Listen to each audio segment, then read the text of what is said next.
fasting Monday and Thursday. It is related by Abu Dawood on the authority of Usama bin Zayd, may Allah be pleased with them both, that the Prophet ﷺ replied to the question of why he always observed the Siyam on Monday and Thursday, saying, the works of the people are presented to Allah on Monday and Thursday. In another narration, the Prophet ﷺ said, I would like my deeds to be shown to Allah while I am fasting.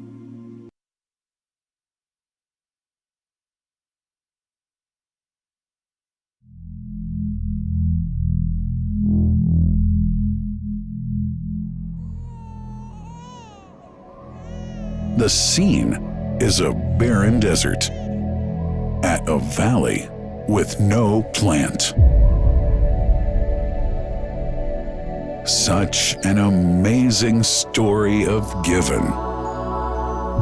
Crystal clear water is on the way. Come, O seekers, no delay.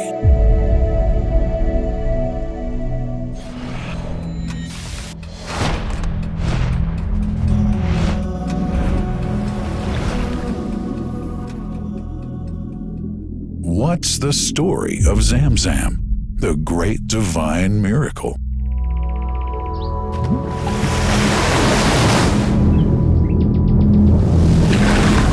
It's the water of Zamzam. It's the blessed water.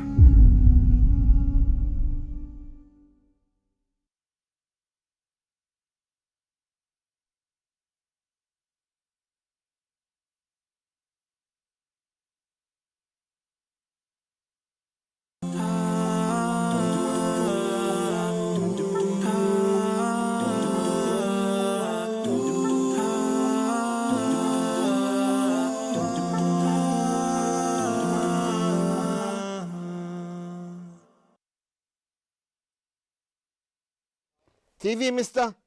بسم الله الرحمن الرحيم والحمد لله رب العالمين والصلاة والسلام على أشرف الأنبياء والمرسلين نبينا محمد وعلى آله وأصحابه أجمعين. أما بعد, Assalamu alaikum wa rahmatullahi wa barakatuh. My respected brothers and sisters, welcome to your show Ask Eman, the show where it gives you the opportunity and the platform to pick up your phone and call us live here in our studio on 0203-515-0769. That's 0203-515-0769. And for those of you brothers and sisters who prefer to send us messages, please continue doing so, inshallah, with the details that you need to see or you can see in front of you on the right hand side of your screen, bi'ithnillah. So with me I have my beloved Shaykh Abdulkadir Ali Ambe, as usual, inshallah. Assalamu alaikum wa rahmatullahi wa barakatuh. Wa alaikum assalam wa rahmatullahi wa barakatuh. حياك الله شيخنا كيف؟ Alhamdulillah. Barakallah. حياك الله Shaykh. As usual, inshallah, if you can just give us a quick reminder, inshallah, so that way we can get all our questions ready for you. And inshallah, brothers and sisters will settle down and get the questions ready for you too, inshallah. Bismillah. Bismillah, alhamdulillah, salatu wassalamu ala rasulillah wa ala alihi wa sahbihi man ihtada bihudah.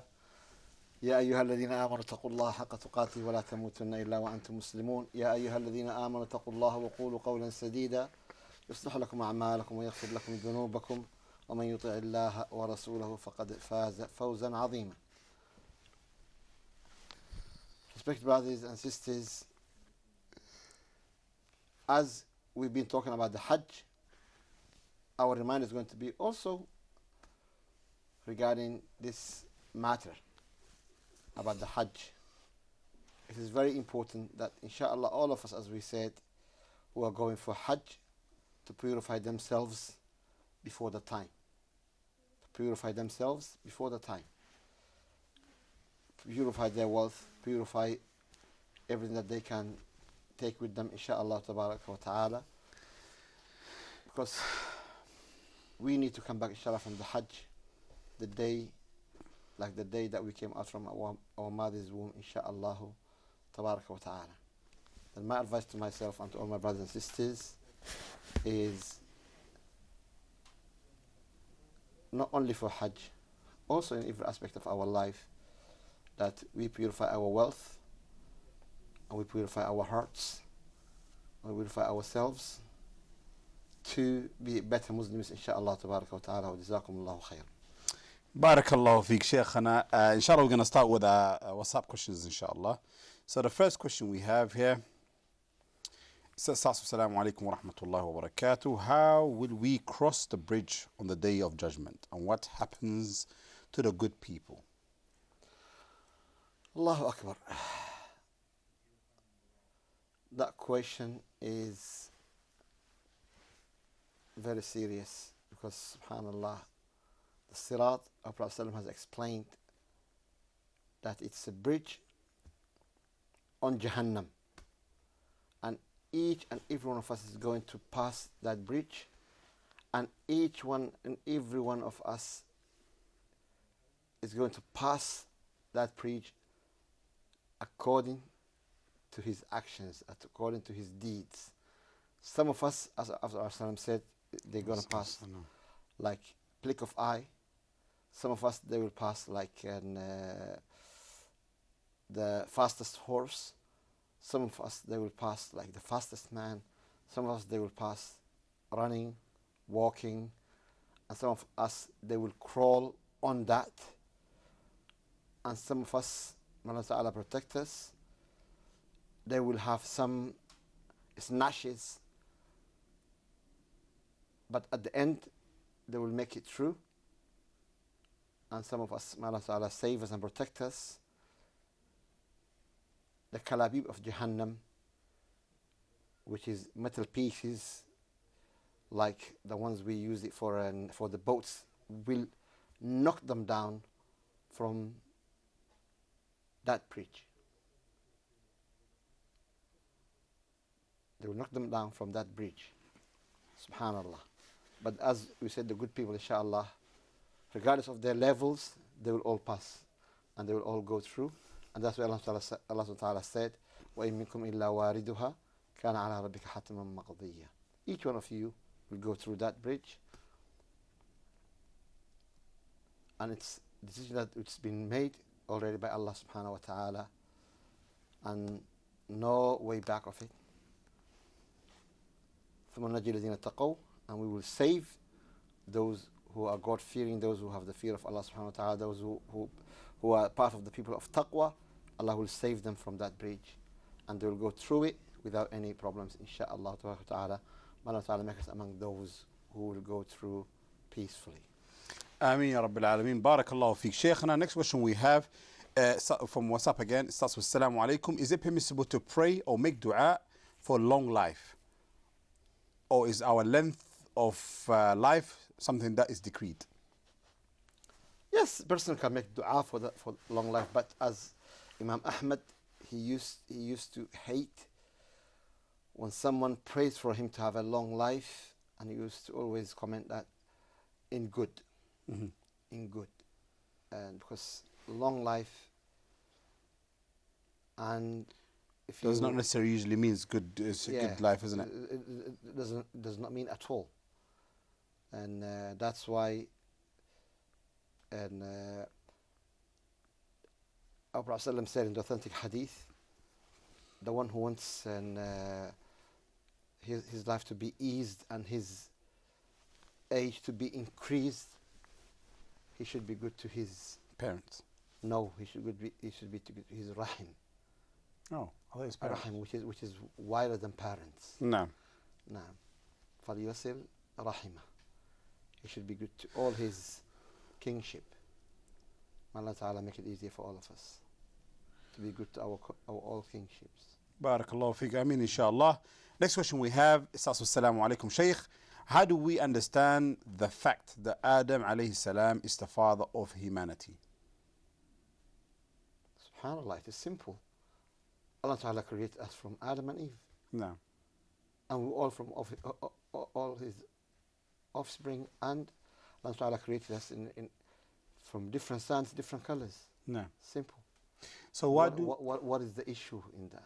No, because we know, as even Allah subhanahu wa ta'ala describes us to the son of Adam. Yeah. Now we know that as Muslim we believe that we are the kids or the children of Adam. Adam, yes. But obviously because of younger people now believing that we come from other animals, our life starts from animals, which the apes usually, and some of them they say to you we're just being created from a big bang, so we just all of a sudden created. So how do we make them understand? No, we are the son of Adam. Although, as we understand it now in our terms, that the common words that we use, mother and father, is from your own blood mother and father. So how can we relate and say we are the son of Adam when we know Adam and Eve are not actually our parents?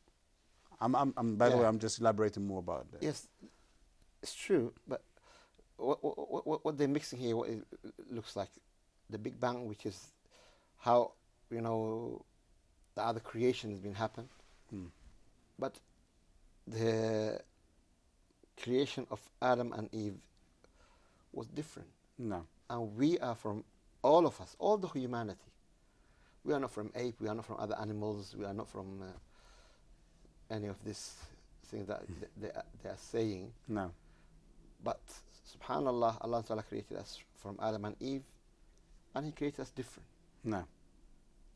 And that's the beauty of humanity.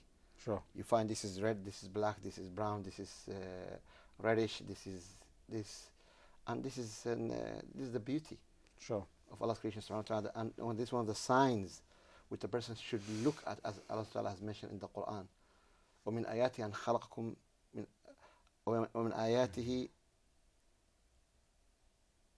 I'm giving you time, inshallah. I'm going to go for an ad break, inshallah, Shaykh. So for the ad break, Okay, and that will give you enough time to go to reflect upon it, inshallah. Okay, so, brothers and sisters, join us after the ad break, inshallah, for more Ask Eman. For me and the Shaykh for now. Assalamu alaikum wa rahmatullahi wa barakatuh.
بسم الله الرحمن الرحيم والحمد لله رب العالمين والصلاة والسلام على رسول الله. السلام عليكم ورحمة الله وبركاته. My respected brothers and sisters, welcome back to your show, Ask Eman. طب Shaykhana, we're going to continue inshallah with the majority of the question that we have here inshallah. And the other question, the question that we had before the ad break, you are trying to remember the verse of the Quran. So did that come to you, Shaykhana, or not yet? Did you give me a chance to remember? We'll move on to the next one then, inshallah. So the next question we have here, Shaykhana, is Assalamu alaikum, Shaykh. Who built the house of the Prophet Muhammad sallallahu alayhi wa sallam in Medina? The companion of the Prophet sallallahu alayhi wa sallam. They're the one who built it, and he was guest in Ayyub al-Ansari's home, and then they built a house for him. So he didn't build it himself? No. You haven't heard that he built himself. Okay, khair. طيب بارك الله فيك شيخنا. طيب the next question was similar to the Prophet sallallahu alaihi wasallam's house. It starts with Assalamu alaikum. Why are the doors of the Prophet Muhammad sallallahu alaihi wasallam's house locked today? Good question. Why the house of the Prophet sallallahu alaihi wasallam they've been removed? Is it been removed or has it been closed up? It's been removed. I thought Only the house of Aisha. Aisha radhiyallahu anha is the only one that she's the only one which is in the Rasulullah and Abu Bakr and Umar. They were buried in Aisha's house. I thought Aisha's house was the Prophet sallallahu alaihi wasallam's house. Yes. You just said The Prophet sallallahu alaihi wasallam, he has different wives and different houses for each wife. Right. That's her house. No, that's what we're talking about. We're talking about that door. Yeah. Why is it locked?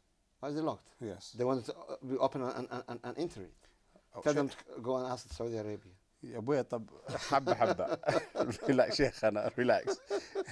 So what we're trying to understand here is obviously we know from the government side is because of the bid'ah that people do. Yeah. We know that if they leave the gate open, people will start rubbing their hands, people will rub their body into it, and obviously a lot of things will happen. On this metal piece, which is more wider than the house of Aisha. So that's not the actual size of the house? No, it is not.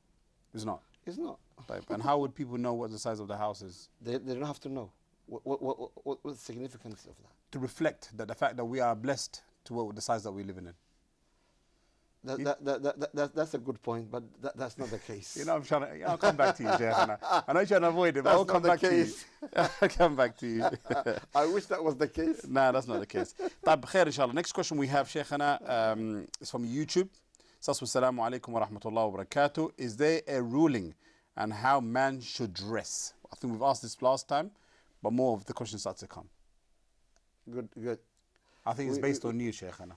We said the man should wear baggy clothes which does not show, and this tight fit which shows their body, especially when we're talking about the bottom side of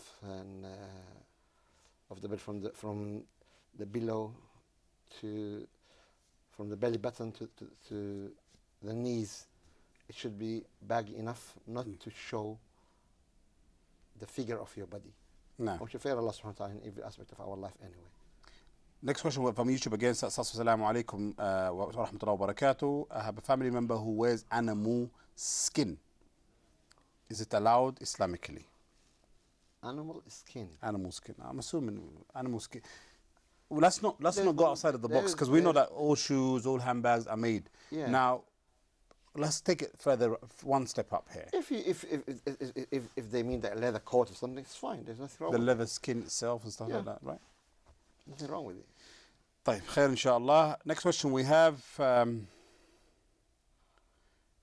Okay, this is again from YouTube question. Starts with Assalamu alaikum. What does Islam say about a husband who earns more money than his wife? It's supposed to be the other way around. Exactly. What does Islam say about that? Nothing. There's nothing. He's the one who's supposed to support the family and to pay all the bills and everything. So then if he earns more than his wife, that's a blessing. طيب. Barakallahu fiqh. Shaykhana, we have another more questions inshallah, but we have our brother Junaid on the phone. Let's take this call inshallah. Brother Junaid, assalamu alaikum. Welcome to Ask Eman. Wa alaikum assalam wa rahmatullahi wa barakatuh. MashaAllah, brother Junaid, you seem to be a regular now.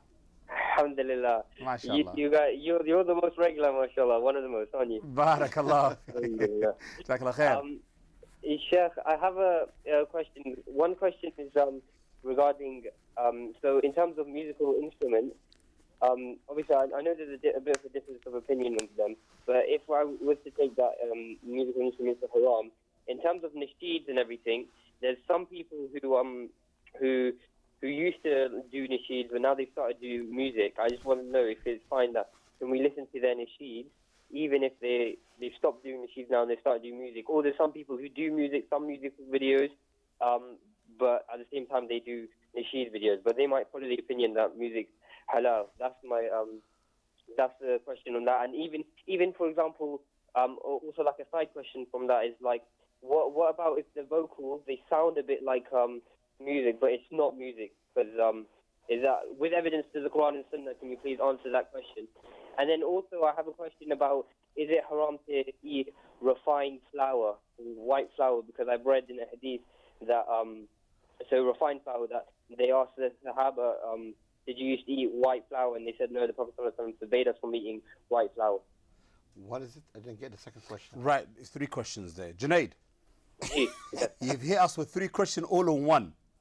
I kind of made the first one have a side one, so it didn't sound like too much. That's fine. So let's start with the first question here. Let's start. I'll get you to ask the question one by one, so the Shaykh can answer it for you live. So the first question is Music. So the first question is regards to people who used stopped to doing nasheed and started doing musical instruments. right. Can we listen to the nasheed, even if Right. they're doing musical instrument videos as well? Excellent. Nasheed artist, Shaykhana, that turns from MashaAllah. normal nasheed to musical nasheed. Go ahead. Yes, and as you said, I know a lot of brothers who used to do that nasheed without music, and now they start doing. If you listen to the ones that they have no music and only the vocals and so on, it's fine, inshallah. There's nothing wrong with that. But anything with the music? No. Anything with music, no. Next question, Junaid. Next question with what about when they make it sound, the vocals, they sound a bit like musical instruments, and can you give it with evidence, inshallah, both of them?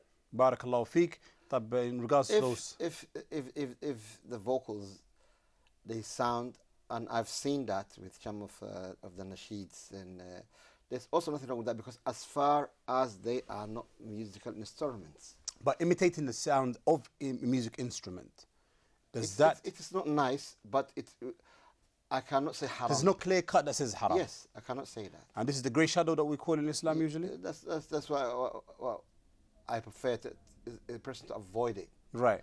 Because why should I put myself in the point of an argument? May Allah Ta'ala guide us. Barakallahu feek. Next question, Brother Junaid. Next question, with regards to white flour, is white flour haram? Because I read I think it was a hadith or something asking the companions. Are we saying white flour, the one we cook with, or white flour as flour? White flour. I think it's refined flour nowadays. Okay. Refined flours, Shaykhana? Is there a hadith about it? Flours that we can actually make food with, bread. Yeah. Yeah. Strange. There's something new to me. You've never come across it before? Never come across it before. Anybody saying there is something wrong with it? Brother Junaid? Yeah. Do you know what the hadith say? The hadith, so I think it's translated now as refined flour, but it asked the companions, did you used to eat white flour? And the companions say, no, the Prophet ﷺ forbade us from eating white flour, I think. Jazakallah khair. Inshallah, I will look into it, and inshallah, when you see me next time, you catch me, get hold of me. Inshallah, I'll try to. Jazakallah. Junaid, do me a favor. Do call him the next week. Inshallah. Barakallahu feek.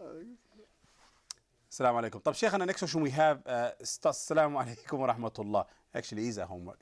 The next question we have here from WhatsApp, Assalamu alaikum. Can a person quote a Quran in English whilst being in the state of janaba? There's nothing wrong with that. So quoting any Quran verses from the Quran In English, Arabic, no problem. Arabic, No problem too. because you're just verbally saying it's fine, right? Yeah. But why would, okay, you know what, Shaykhana, sometimes I just don't seem to understand, why do people take the words that we use, especially Quran recitation, because we had a question before, can I recite the Quran by memorizing and recite it out loud, although I don't have wudu on? Yeah. Some will say to you in janaba. Some will say to you because I haven't done ghusl. Yeah. Where does this idea come from where they believe that It's not I allowed. have to be in a right state of mind? Not only that as well, I have to be purified before I should recite the Quran. Is this an accurate way of thinking? It's not, because I can see like sometimes we make difficult for ourselves, Right.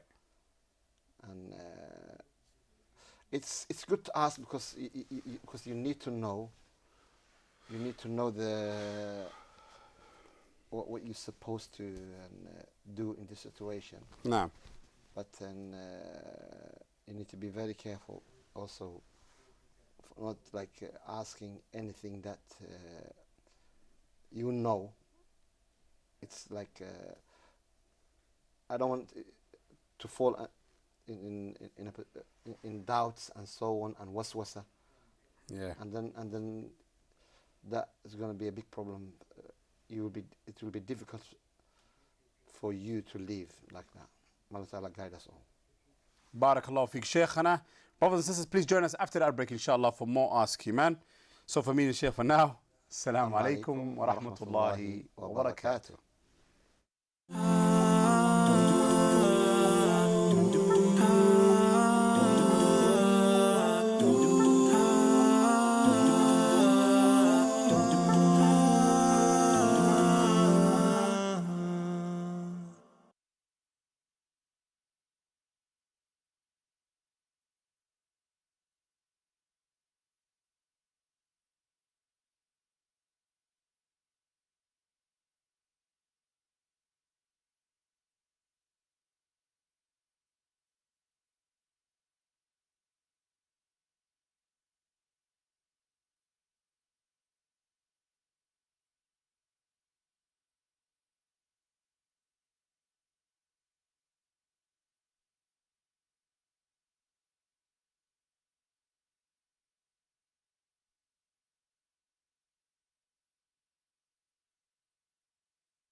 بسم الله الرحمن الرحيم والحمد لله رب العالمين والصلاة والسلام على أشرف الأنبياء والمرسلين نبينا محمد وعلى آله وأصحابه أجمعين. أما بعد, Assalamu alaikum wa rahmatullahi wa barakatuh, my respected brothers and sisters. Welcome back to your show, Ask Eman, the show where it gives you the opportunity and the platform to pick up your phone and call us live here in our studio by calling us on 0203 5150769. That's 0203 5150769. طب Shaykhana, before that break, we were asking majority of the questions that was coming through our WhatsApp messages. So we have more coming in, mashallah, tabarakallah. We got a couple of questions in regards to mandress. I don't know why they keep repeating this. Forget about So that. we've already answered this, inshallah. So we're going to go on to the next one. Yeah. So this is the next one. Next question that comes from Nadia from YouTube. Starts with Salamu alaikum wa rahmatullah. If my cousin offers to shake my hand, what do I do? Do not shake hand with him. Simple. Do not. Listen, no, Shaykh, wait. Do not. Right. If the opposite gender, Yeah. I'm going to rephrase the question here. If the opposite gender comes to you and wants to greet you as part of your tradition, not Islamically or anything, it's part of the culture to shake your hand, what should you do as an individual, whether it's a male or a female? You don't shake hands. No, but surely You there's say a sorry. No, I no. don't shake hands with women. Right, okay. Simple.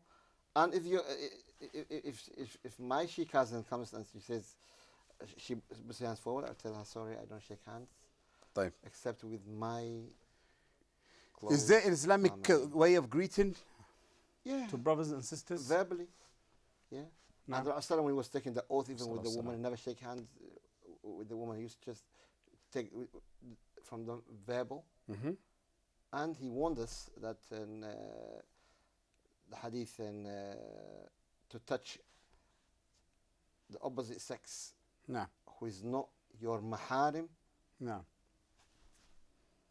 and it's better for you than a metal piece to be hit from your this side of your side and get off the other side. No. Better for you than touching the opposite sex of your non-mahram. But Shaykh, I got a question in regards to this now. If we Ask two, not one. طيب, barakallahu fiqh. I got two questions for you, Shaykh. Okay. And in regards to culture, now we know some cultures, obviously, when they greet you, they kiss, Yeah. whether it's man or woman. Okay. Now, if obviously once you're practicing your religion, you're obviously gonna deny, or not even deny, you're gonna refuse the greeting. Yeah. Now, if your member of your family gets offended by that, Yeah. what should you do? Your Prophet ﷺ said in the authentic hadith in Tirmidhi, he said, "Wasalam, man arda Allah bisakhat nas." Whoever pleases Allah subhanahu wa ta'ala by upsetting the people when he stops them from doing anything wrong, Allah subhanahu wa ta'ala will be pleased with him and will make the people to be pleased with him as well. Subhanallah. And whoever displeases Allah subhanahu wa ta'ala to please the people on the account of Allah subhanahu wa ta'ala, Allah ta'ala will be upset with him, No, and he will make the people that he pleased them no. to be upset with him as well. طيب.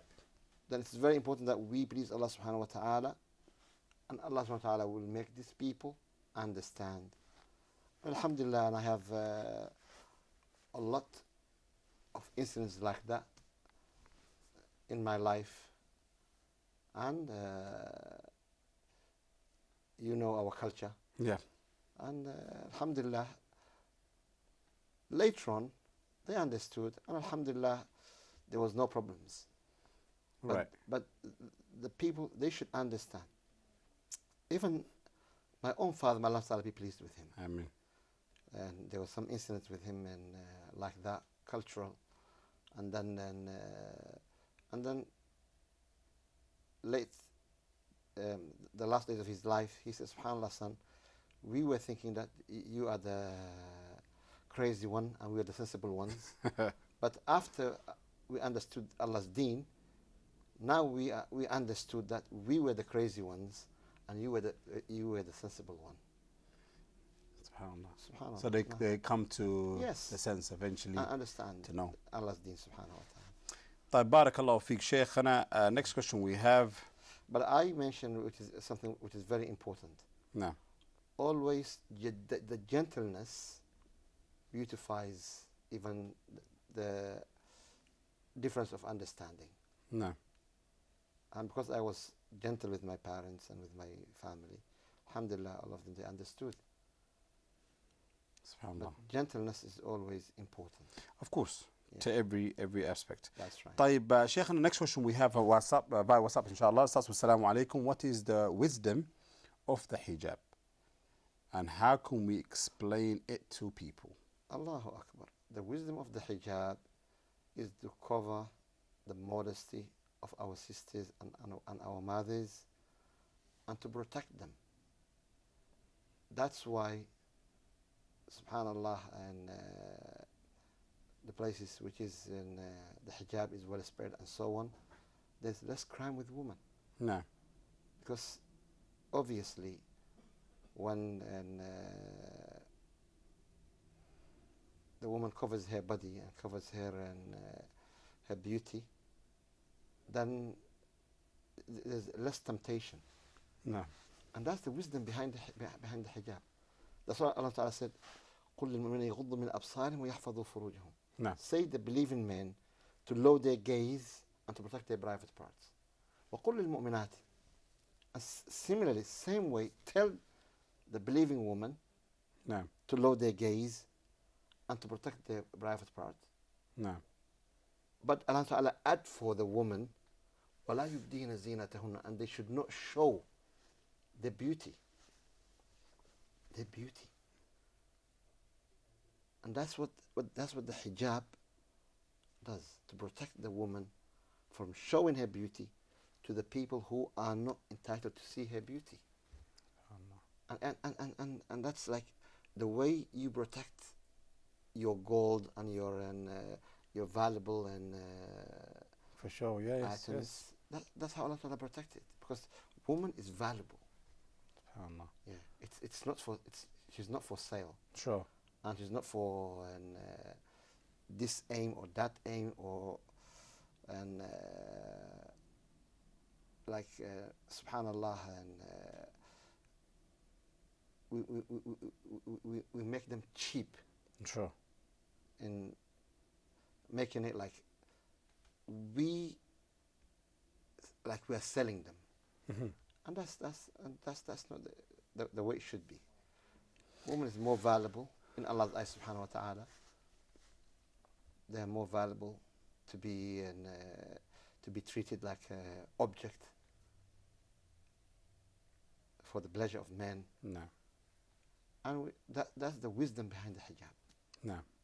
May Allah guide us all. Ameen ya Rabbil Alameen. Okay, next question we have, Shaykhana, is in regards to sports activities, specifically football. A sister is asking, Assalamu alaikum wa rahmatullah, Shaykh. If I'm interested in playing football as a hobby and I want to take this further up, meaning to want to be a professional at it, Islamically, is it allowed for me to be a footballer? Islamically, my dear sister, you are not allowed to be a footballer. Forget about being professional. Reason being, because you know when you are playing football as a professional, as a profession, you will be watched, and regardless how you dress, inshallah, even if you wear jilbab, play football with jilbab, it will show your body. And when you sweat, the clothes will stick in your body, and then your beauty will be shown. Mm-hmm. And that's what Allah protected your beauty. And but if you're playing indoors with your female and colleagues and so on, mm-hmm. there's nothing wrong with that. If as far as you are no men around and no men and will look at you. But isn't woman's figure is aura for herself to even to show it to another woman, isn't it? So if they play indoors, that's fine. I'm trying to make this a bigger picture so people can understand, even if you elaborating more about it, especially that when we said we do things in private, a lot of people think because it's woman to woman, man to man, it's fine. We can show these parts because we're showing each other's. Now, my concern is people might misunderstand that you just rightly mentioned that sometimes when you play in sport, you might sweat and your clothes might stick to you. Right? Now, is women allowed to show another woman, or man supposed to show another man his aura by having like from the belly button to the knee, mm-hmm. and the woman also even to cover their chest, right, and in front of the other woman. No, but the hands and below the knees, there's no problem, nothing wrong with that. So this understanding of people thinking that because we're from the same sex that we can actually see, it's fine. No, it's not right. We see this in the gym usually. We see this normally in the changing room usually, and people just think, it's fine because I'm with the same people. or the same sex that's as why me. once, subhanAllah, we have swimming classes for only Muslim men in Hounslow. No. And a man came and he just took all his clothes, and then we complained to the management that we don't want any non-Muslim men to come at that time because we don't expose our aura to one another. Khair, inshallah. Barakallah fiqh, Shaykhana, for clarifying that. Brothers and sisters, we're going to go for a quick ad break, inshallah. So the second segment that we're going to come back to, inshallah, will be the last segment. So if you do have any question, please remember to send us or call us, inshallah. So for me and Shaykh for now, assalamu alaikum wa rahmatullahi wa barakatuh.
alive. Bismillah ar-Rahman ar-Rahim, alhamdulillah rabbil alamin, wa salatu wassalamu ala rasulillah. Assalamu alaikum wa rahmatullahi wa barakatuh. My respected brothers and sisters, welcome back to your show, Ask Eman. Brothers and sisters, I'd like to remind you of the number that you need to call because this will be our last segment, so please remember to pick up your phone and call us live in the studio on 0203 515 0769. That's 0203 515 0769. And for those of you brothers and sisters who prefer to send us your messages, please continue doing so, inshallah, on the number and the details that you see on the left-hand side of your screen. Bidnillah. طيب شيخنا, we have a question here via WhatsApp. Starts with Assalamu alaikum. Is it okay to take hormones for better performance when doing exercise? Say it again. Is it okay for man or woman to take hormones for better performance when doing exercise? Hormones. Yeah. I don't know. Barakallahu feek. Really? I don't know. So any drugs that we can take to boost our exercise regime, can we take that? I would not advise anything unnatural. No. It's not advisable. But is it halal or haram? I don't know. No. But if he's not, and if he is obviously we're not going to find out until more research gets done. And if you do want to take it, just remember to consult your doctors, inshallah, just in case it might harm you in a long run or long term, inshallah. So please remember to ask your local doctor or GP, inshallah, to consultation, to see if actually you can take it as well for your purpose of health. But next question we have, Shaykhana.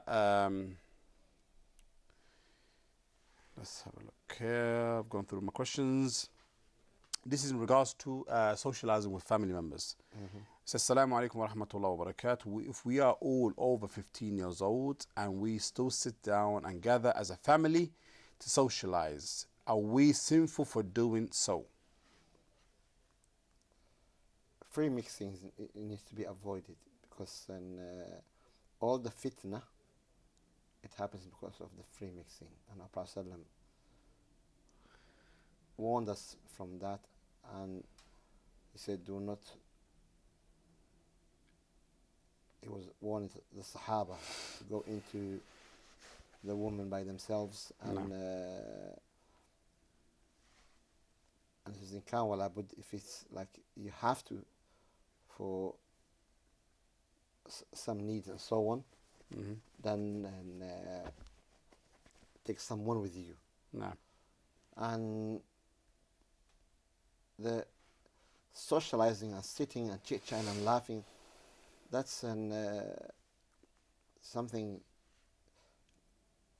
like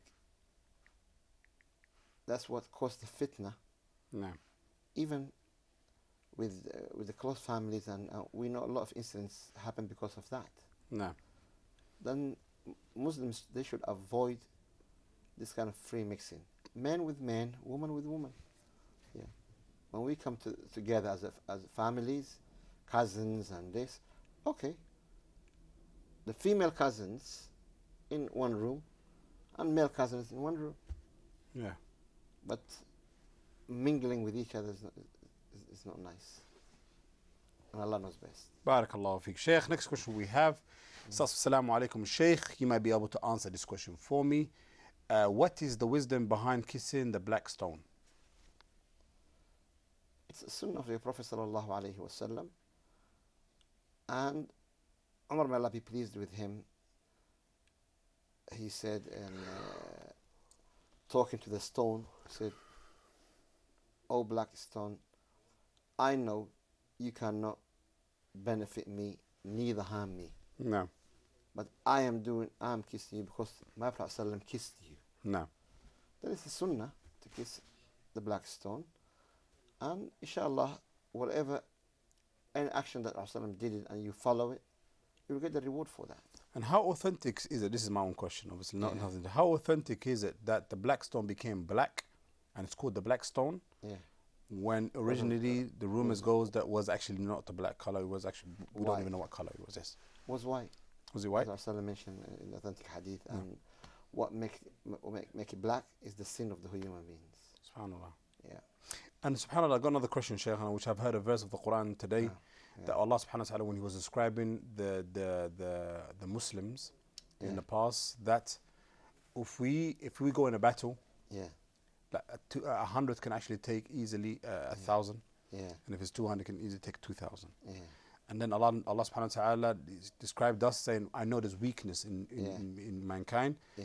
And I know when it comes to the battlefield now, 100 will be with 200 and Yeah. 200 will be with 400. Oh, and double. Double. Yeah. So when Allah subhanahu wa ta'ala describes this, are we talking about because of the sin that we commit as ummah? Yeah. Or is it talking about the iman itself as Muslim is becoming weaker? They both included SubhanAllah. weakness and weakness in general, and also the iman goes down because of the sinning. No. Because the weakness coming from the sinning, Yes. and that's why, subhanallah, and when we're in the weak position, we can win against. So my concern is obviously here now, when I say my concern, it should be a concern to all mankind. Yeah. That if the black stone itself is gone, we call it the black stone because of the sins that we commit. Yeah. Surely we should reflect upon ourselves to know that we are not heading the right way, right? Of course. So one should cry for himself. We should always reflect on this, and we should then cry on ourselves and try, at least each one of us, to start with himself to fix. Mm-hmm. To fix himself and to purify himself and to be a better Muslim. Sure. Yeah. طيب خير إن شاء الله. بارك الله فيك Shaykh. Another question we have in regard to memorizing the Quran. Memorizing the Quran. It starts with Assalamu alaikum wa rahmatullah. What is the secret? And this is a very good. I've never asked this before that way. But normally we ask what's the best way. Yeah. What's the secret of learning how to memorize the Quran, which is the word of Allah? What is the secret of Memorizing the word of Allah, the Quran.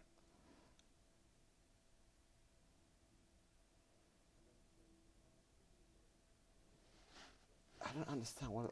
See, this is what I'm saying. I understood it straight away. Yeah. Because normally whenever we ask this question, we say, oh, how can I memorize the Quran? What's the best? What advice can you give me? Yeah. But when someone asks you what is the secret, it's a fact what we use whenever we want to know what is the remedy. For example, if it's a medicine, we say, what's the remedy that goes into the medicine to make sure that it's actually working? Yeah. So what is the secret behind learning the Quran? Now, everyone can say to you, well, to learn the Quran is A, B, C, D you could do. Yeah. But what is it that specifically, if we don't do, that you're not going to be able to memorize the word of Allah subhanahu wa ta'ala? Sinning. There we go. That's the secret right there. Yeah. The sinning. Because Imam Shafi'i, rahmatullahi alayhi, said, there was an incident with him. He was a strong memorizer. And like, even he used to cover the two lines when he's memorizing. Yes. Not memorize with them together, and he'll memorize line by line. No. Then one day he could not memorize because he looked at his eyes fallen on an ankle of a woman. Subhanallah. Yeah. Not the other part, just the ankle. No. And then, subhanallah, he felt his memorization gone bad. Then he went to his Shaykh. And then he put it in a beautiful poem. His Shaykh was Shaykh Waqi'. He was a very righteous man, Waqi' ibn Jarrah. And then he said, he put it in a poem, in a beautiful way, subhanAllah. He said, شَكَوْتُ إِلَى وَكِيعٍ سُوءَ حِفْظِي. I went to complain to Shaykh Waqi', my Shaykh, about how my memorization gone worse. فأرشدني إلى ترك المعاصي. And he advised me to stay away from sinning. فإن العلم نور.